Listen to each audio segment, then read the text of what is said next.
Today I'm reading from The Three Little Pigs, the Buy Low series. Pictures by Francis Beam.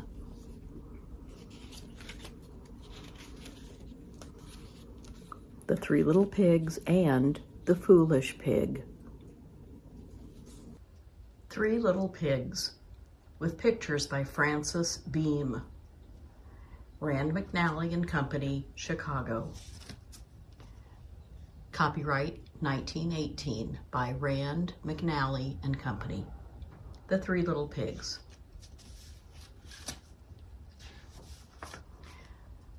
The Three Little Pigs. There was once a mother pig who had three little pigs. This mother pig was very poor. She was so very poor that she could not keep her three little ones at home. "You must go out into the world, little pigs, and seek your fortunes," the mother pig said one day. So the three little pigs trotted out into the world. The first little pig had not gone far when he met a man with a bundle of straw. "Please, man, give me that straw to build a house," said he. "I will," said the man, and he did, and the little pig built a house. Before long, a wolf passed that way, knocked at the door of the little straw house, and called out, little pig, let me come in." "No, no, by the hair of my chinny chin chin," answered the little pig. "Then I'll huff and I'll puff and I'll blow your house in," said the wolf. So he huffed and he puffed and he blew the house in and ate up the little pig. The second little pig met a man with a bundle of twigs. "Please, man, give me those twigs to build a house," said he. "I will," said the man, and he did, and the little pig built a house. Then along came the wolf, knocked at the door, and called out, little pig, let me come in." "No, no, by the hair of my chinny chin chin," answered the little pig. "Then I'll huff and I'll puff and I'll blow your house in," said the wolf. So he huffed and he puffed and he puffed and he huffed, and at last he blew the house in and ate up the little pig. The third little pig met a man with a load of bricks. "Please, man, give me those bricks to build a house," said he. "I will," said the man, and he did, and the little pig built a house. Then along came the wolf, knocked at the door, and called out, little pig, let me come in." No, by the hair of my chinny chin chin," answered the little pig. "Then I'll huff and I'll puff and I'll blow your house in," said the wolf. So he huffed and he puffed and he puffed and he huffed and he huffed and he puffed, and still he could not blow the house in. At last, when the wolf found out he could not blow the little house in, he gave up and called out, little pig, I know where there is a nice field of turnips." "Oh, do you? Where?" asked the little pig. "In Mr. Smith's field. Would you like to come with me to get some?" "Yes," said the little pig. "When?" "At 6 o'clock tomorrow morning." The next morning, the little pig got up at 5 o'clock, went to Mr. Smith's field and got the turnips before the wolf came. And at 6 o'clock, the wolf knocked at his door and called out, "Are you ready, little pig?" "Ready," said the little pig. "I have been to the turnip field and back again. My turnips are now boiling in the pot." The wolf felt very angry when he heard this, but he made up his mind not to be beaten. So he said, little pig, I know where there is a nice apple tree." "Oh, do you? Where?" asked the little pig. "In Mr. Brown's garden. Would you like to come with me to get some apples?" "Yes," said the little pig. "When?" "At 5 o'clock tomorrow morning." The next morning, the little pig got up at 4 o'clock and went to Mr. Brown's garden. No smoke rose from the chimney of the little cottage. Very likely Mr. Brown was asleep. Even if he was not, there was a broad river between the house and the garden, and the little pig would have time to run away. before Mr. Brown could cross the bridge. The apple tree was on the bank of the river. The little pig climbed up and was eating a ripe, rosy-cheeked apple when, lo and behold, there was Mr. Wolf at the foot of the tree. "Aha, little pig, so you are here before me," said the wolf. "Are they not nice apples?" "Yes, very," said the little pig, trembling.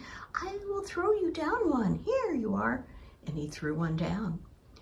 But he threw it so that the apple fell on the green bank of the river far away from the tree. Then it rolled and rolled, and the wolf had to run a long way after it. While the wolf was racing to pick up the apple, quick as lightning the little pig climbed down. Then he ran for his life till he reached home safe and sound. The next day the wolf came again to the little pig's house and called out, little pig, I know where there is a fair." "Oh, do you? Where?" asked the little pig. "At Shanklin. Would you like to come and go with me?" "Yes," said the little pig. "When shall you be ready to go?" "At 3 o'clock tomorrow morning." So the next morning the little pig got up at 2 o'clock, went to the fair, and bought a butter churn. On his way home, what did he see but the wolf coming up the hill? He was in a great fright and did not know what to do. So he jumped into the butter churn to hide. But the butter churn turned round and did not stay still. Round and round it turned as it rolled down the hill with the pig in it. This gave the wolf such a fright that he did not go to the fair, but after resting a while trotted slowly home.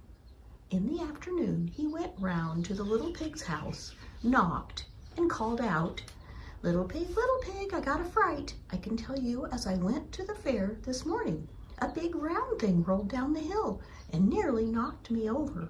When it came rolling past me, I was too much afraid to look to see what it was." "Ho, ho, ho, ho, ho, ho, ho, ho, ho," laughed the little pig. "Afraid, were you? Well, I can tell you all about that. The big round thing that rolled down the hill this morning was a butter churn that I bought at the fair, and I was inside it." Then the wolf was angrier than ever and called out, "Now, little pig, I mean to eat you up. Anyhow, I'm coming down the chimney." "Oh, are you?" said the little pig, and as the wolf jumped down, the little pig took the lid off a large pot of boiling water that was on the fire. Down tumbled the wolf right into the big bubbling pot. Then the little pig popped on the cover again.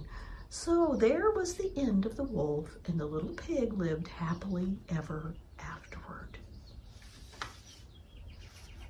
The Foolish Pig. "Where are you going to, you little pig?" "I'm leaving my mother, I'm growing so big." "So big, young pig, so young, so big." "What, leaving your mother, you foolish young pig?" "Where are you going to, you little pig?" "I've got a new spade and I'm going to dig." "To dig, little pig, a little pig dig." Well, I never saw a pig with a spade that could dig. "Where are you going to, you little pig?" "Why, I'm going to have a nice ride in a gig." "In a gig, little pig, what a pig in a gig." Well, I never yet saw a pig ride in a gig. "Where are you going to, you little pig?" "Why, I'm going to the ball to dance a fine jig." "A jig, little pig, a pig dance a jig." Well, I never before saw a pig dance a jig. "Where are you going to, you little pig?" "I'm going to the fair to run a fine rig." "A rig, little pig, a pig run a rig." Well, I never before saw a pig run a rig. "Where are you going to, you little pig?" "I'm going to the barber's to buy me a wig." "A wig, little pig, a pig in a wig." Why, whoever before saw a pig in a wig? "Where are you going to, you little pig?" "The butcher is coming, I've grown so big." "The butcher, poor pig, are you grown so big?" Well, I think it high time then you hop the twig. wishing you a good night's sleep.